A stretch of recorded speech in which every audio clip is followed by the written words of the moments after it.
Hey guys, अस्सलाम वालेकुम। और इस वीडियो के अंदर हम लोग बात करेंगे अबाउट बीएनबी। तो बीएनबी की मार्केट अपडेट जो है वो मैं आप लोगों को दूंगा। बीएनबी ने यहाँ पर मैंने एक रेजिस्टेंस ड्रॉ की हुई थी जिसका हमें बड़ा अच्छा ब्रेकआउट मिला डेली टाइम फ्रेम के ऊपर। तो रेजिस्टेंस का एरिया ये था हमारे पास 256.2।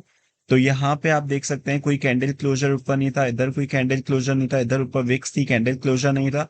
और मैं ट्विटर के ऊपर इसके ऊपर काफी पोस्ट कर रहा था बीएनबी के ऊपर कि बीएनबी जो है it's going to go up, और ये एटलीस्ट डेली पे 200 ईएमए को ब्रेकआउट करने के बाद इट शुड पंप। लेकिन बीएनबी कुछ न्यूज की वजह से भी डंप हुआ और काफी ज्यादा टाइम लगा बीएनबी को ऊपर जाने में। लेकिन गुड थिंग इज कि मेरे पास ये वाले एरियाज ड्रॉ हुए हुए थे जो कि जिसके ब्रेकआउट के ऊपर मैंने बीएनबी का आप लोगों को ट्विटर के ऊपर भी पोस्ट कर दिया था और अपने डिस्कॉर्ड के ऊपर भी।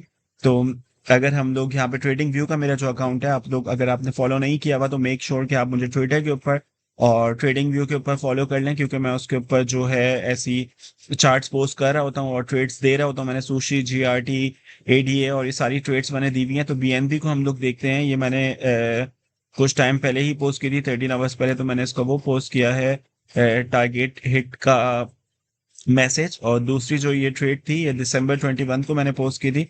तो इट्स अराउंड अ वीक। तो आप देख सकते हैं कि यहाँ पे मैंने पूरी एंट्री भी दी हुई थी, मार्केट प्राइस के ऊपर आपने एंटर करना है और लिमिट एंट्री भी दी हुई थी और स्टॉप लॉस भी था। तो कुछ ऐसा ही हुआ कि हम लोग मार्केट प्राइस पे जो एंटर हुए थे उसके बाद इस तरीके से पंप्स हमको मिले। तो सिंपल ये वाला एरिया हम लोगों ने डेली के ऊपर जो मार्केट प्राइस यहाँ पे क्लोजिंग हुई इसके ऊपर रेजिस्टेंस के ऊपर, तो वहां से हम एंटर हो गए। तो डिस्कॉर्ड के ऊपर अगर मैं आप लोगों को दिखाता हूँ तो डिस्कॉर्ड के ऊपर सिंपल ये मैंने ट्रेड दी हुई थी बना के कि बीएनबी स्पॉट स्विंग लॉन्ग।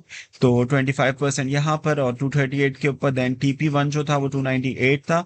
तो ये हमारा टीपी 1 तो हिट हो गया है और बीएनबी कीप्स गोइंग अप, जो कि मुझे जो मैंने प्लान किया था एग्जैक्टली वही हुआ। और डेली टाइम फ्रेम के ऊपर इस मेन एरिया के ब्रेकआउट के बाद, इस रेजिस्टेंस के ब्रेकआउट के बाद हम लोग देख सकते हैं कि BNB keeps going up up up. तो अब जो हमारे पास रेजिस्टेंस आ रही है वो basically somewhere around hair, this area. तो इसको मैं एज अ रेजिस्टेंस काउंट करूंगा। तो ये वाला एरिया जो हमारे पास आ रहा है डेली टाइम फ्रेम के ऊपर, ये हमारा जो है वो बेसिकली रेजिस्टेंस है। और डेली में नहीं, अब हम लोग वीकली के ऊपर चले जाते हैं। अगर ये एरियाज जो हैं वो वीकली के ऊपर हमें ब्रेकआउट देखने को मिल जाते हैं, दिस दिस एरिया, ठीक है। अगर हमें ये वीकली के ऊपर इसके ऊपर हमें कोई क्लोजर देखने को मिल गया, या इसको अगर बीएनबी ने ब्रेकआउट ले लिया, विच इज पॉसिबल कि ऐसा होगा। और क्योंकि बीएनबी का अगर आप कुछ देखें इस वीकली के ऊपर, ये वीकली कैंडल बहुत ज्यादा अच्छी लग रही है, वीकली कैंडल बहुत ज्यादा ऊपर जा रही है। पे 2024 एक अच्छा ईयर हो सकता है। जनवरी 10 तक तो जनवरी 10-15 तक तो जब तक ईटीएफ चलेगा तो पंप्स हमें एक्सपेक्टेड है। उसके बाद फिर मार्केट रिट्रेस रिट्रेस करने के बाद then we can go up again. Hopefully 2024 एक अच्छा ईयर होगा हमारे लिए, क्रिप्टो के लिए, इंशाल्लाह। अच्छा, दूसरी चीज ये है कि अगर हम लोग देखें तो यहाँ पे अगर हम ट्रेंड लाइन को ड्रॉ कर लेते हैं बीएनबी के ऊपर, तो this is one of the trend line जिसका ब्रेकआउट हो रहा है। और दूसरा, this is second trend line here.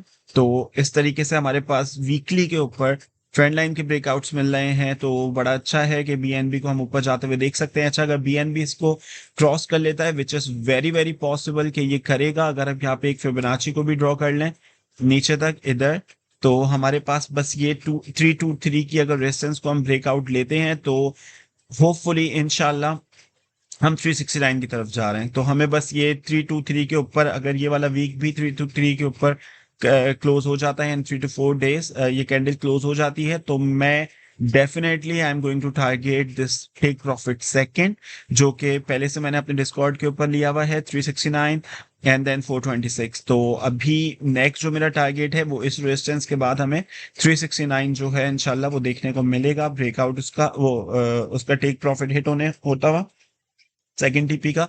तो मेरी ट्रेड अभी भी बीएनबी के ऊपर चल रही है। मैंने जो लॉन्ग्स लिए हुए हैं, मैंने जो स्पॉट के ऊपर खोले हुए हैं। तो इस वक्त बीएनबी के ऊपर ऑब्वियसली एंटर करने का टाइम नहीं है। अगर आप लोगों ने मेरे साथ एंटर किया था इस ट्रेड के ऊपर जो मैंने अपने ट्रेडिंग व्यू पे और एक्स पे दी हुई थी ट्विटर के ऊपर, तो you guys must be in great profits. लेकिन अगर नहीं किया तो आई वुड से कि आप लोग थोड़ा सा वेट करें, थोड़ी सी कंसोलिडेशन होने दें, क्योंकि अभी ये रेजिस्टेंस के ऊपर है।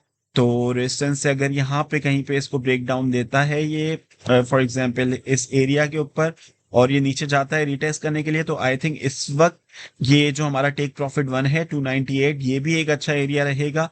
अगर यहाँ पे आप लोग फिर वापस मोमेंटम देखें मार्केट के अंदर, तो हम लोग यहाँ पे एंटर हो सकेंगे। तो मैं नेक्स्ट वीडियो के अंदर बीएनबी को हम लोग क्लोजली वॉच करेंगे, और नेक्स्ट वीडियो के अंदर इंशाल्लाह अगर मुझे बीएनबी के ऊपर कोई नई ट्रेड दिखती है या कोई भी अपडेट्स दिखती हैं, तो I am definitely going to share with you guys.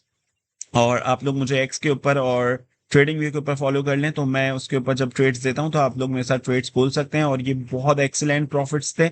अगर हम इसको देखें तो बीएनबी ने एक बहुत बड़ा पंप लिया है, और मेरे साथ बहुत सारे लोगों ने मेरे साथ डिस्कॉर्ड पे भी राइड किया है, और इवन जो है वो ट्रेडिंग व्यू के ऊपर राइड किया है। तो आप लोग जो है वो इसको मिस नहीं करें ऑब्वियसली मेरी ट्रेड्स को। यहाँ से हम लोग देख लेते हैं कि कितना बड़ा प्रॉफिट हम लोगों ने लिया है। ओके, तो it's around 25%, which is amazing. तो मैं इंशाल्लाह नेक्स्ट वीडियो के अंदर अपडेट करूंगा। और thank you for watching guys, और प्लीज नीचे कमेंट लाइक करें तो to motivate me to create more videos. Thank you guys, thank you everyone, अल्लाह हाफिज।